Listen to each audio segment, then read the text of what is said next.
watching Look East from the BBC. Coming up, from science to sculpture.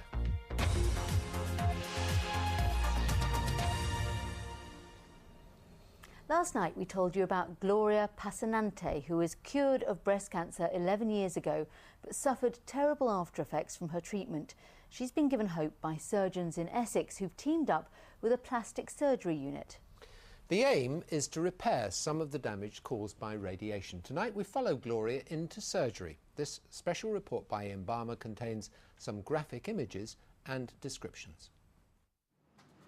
It's 8:30 a.m. in the Essex Cardiothoracic Centre, and Gloria Passanante has a long day ahead of her on the operating table. Could you lift your head up for me? Forward. I couldn't do much with the fringe this morning. They look lovely. She had breast cancer in 1989 and then radiotherapy. Soon she noticed burning on her breast, and over 21 years things have got much worse. It's going to get rid of something that I'm quite detached from in a way. I hate the thing. I mean, I feel that I could probably do it myself now if he cancelled the operation. Plastic surgeon Venkat Ramakrishnan marks a flap of skin on Gloria's stomach, which he'll use to cover her mastectomy. Underneath the breast, there are damaged ribs and possibly a damaged lung. Right, the anaesthetic started to go in now. Very good. Starting to feel it now? The operation is likely to take several hours, simply because there's so much damage to repair. There is a large area of her chest wall that is affected by radiation damage. So what I'm going to be doing is removing all of the affected area.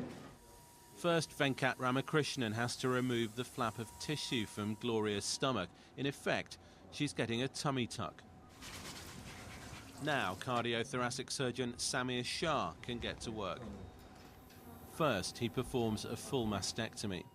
We've started removing the breast as an en bloc, so in one piece. And then once we've taken the breast off, we'll be able to look at the chest wall and see what we need to do with the chest wall, i.e. the ribs. As expected, Gloria's ribs are badly damaged. All of this is rotten. They'll be cut out and repaired with a titanium implant.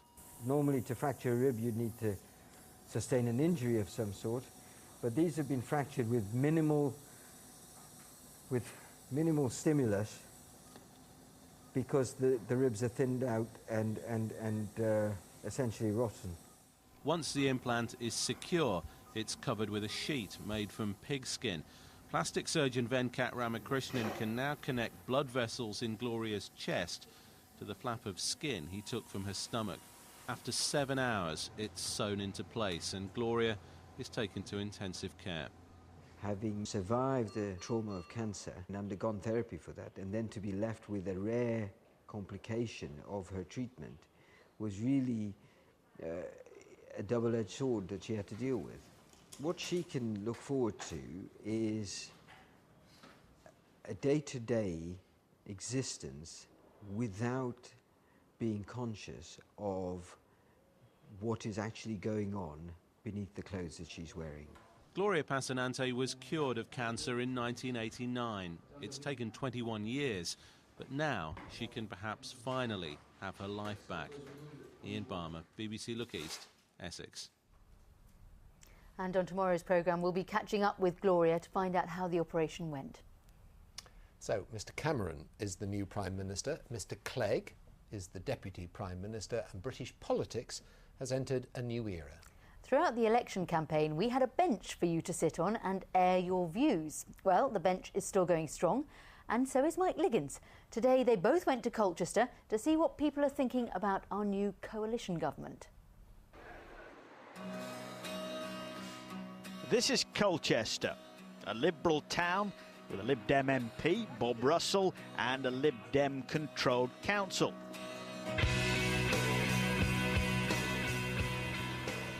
So, what do people here think of a Liberal Democrat Conservative coalition at Westminster? I think we can hopefully hope there's going to be a change, maybe see a bit of new politics. I think it will work. I am cautiously optimistic. I mean, that's the best option at the moment, you know. This is the best of a bad job. Do you like Nick Clegg? I do love Nick Clegg. I think he's very charismatic. It really reminds me of when Blair first got into Parliament, and when you saw like the charisma that he has. Like, it really gets you excited about politics. I came along, I wrote a song for you. Of course, there are worries about the coalition. Most people hoping the honeymoon will turn into a long-lasting relationship. And it was called Yellow. The sceptics are saying there'll be an election by the autumn. I doubt it. I think they'll clash. I'm sure there will be increasing friction as time goes by. Over what subject do you think they might? Europe. Okay, Europe. Possibly Europe. But they have little choice. If they're putting the country first, then they're highly likely to work together, at least to start with. You would expect people in a Liberal-dominated town to be in favour of the new coalition, wouldn't you? But I did get a genuine sense of hope and even excitement in Colchester. Mike Liggins, BBC Look East, still carting the bench about.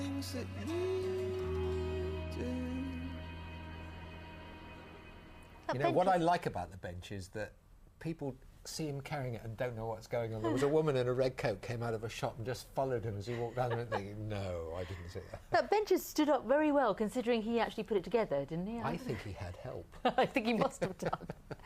Now, I don't know what you have in your garden. A bench, a water feature maybe, or perhaps you're fond of gnomes. Well, one garden in Cambridgeshire is home to something a bit more unusual. It's a welded world, and it belongs to a former lecturer at Cambridge University who saw retirement as an opportunity to let the sparks fly. Janine Machin has been to meet him. Talons and teeth, horses and hounds, each plate placed with precision, each creation entirely unique. This is the welded world of Tony Hillier.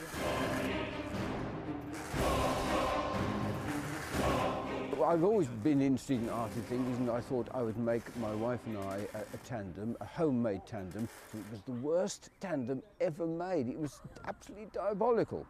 My wife almost left me. Starting with that, I went on to welding because I've always done arty things, and I've never looked back. Tony turned his hand to metalwork 4 years ago after retiring as a physiology lecturer, and he donates most of his work to schools and public spaces. This heron is for Overschool. The little giraffe is for Gildon Morden. Not so little, really, is it? No, quite. And the crocodile and friend is for Milton School. Fantastic. And here's one he made earlier at Histon and Impington Junior School. The sculptures are really nice because there's animals and I really like animals, and they've got a lot of detail on them. The dogs are my favourite because they're the biggest. Tony uses cooking oil to protect the figures but loves the sculptures to rust. It takes a couple of weeks to create each piece, so does he have a favourite? There's one of a little boy talking to his granddad, and he's whispering to his granddad, pointing to something. I like that one. The contact between human beings, and especially children and people, there's nice body language in there. And whilst the welded wildlife roosts on the roof, the feathered variety have moved in here, a nest in the neck of a giant giraffe. As for Tony, his retirement may not be relaxing, but he loves it. I usually go to bed thinking, God, I've got to go to bed now. I wonder what I'm going to do tomorrow. And then you wake up early in the morning, you think, well, how am I going to do that? And it's constantly in your mind. It's like doing scientific research. It's like anything else which takes you over. That's fantastic, I love those giraffes. Yeah. They are great. Whole thing. Now, I'm not happy because you're not happy. Lunchtime today. I had to put the heating on. I had to put the heating on lunchtime. Here's me thinking... It's his fault as well, It is all his fault. I want another apology. And here I am thinking I was going to do you a favour by getting some rain showers to rust those sculptures. Anyway, it's a cold day, and there the weather vane shows the northeasterly wind direction. And really, you, despite the sunshine, need coats. You need some thick coats, and your ice creams won't melt. That's about the only good thing we can say about it at the moment. But it is a cold, bracing sort of spell of weather. And it is actually going to stay that way because... That's Jim. I'm playing in a charity golf day at Raymerston tomorrow. It was going to be dry all week. Now it's got rain. He knew, didn't he? Can't believe it, can you? Good night. That's all from us. Bye.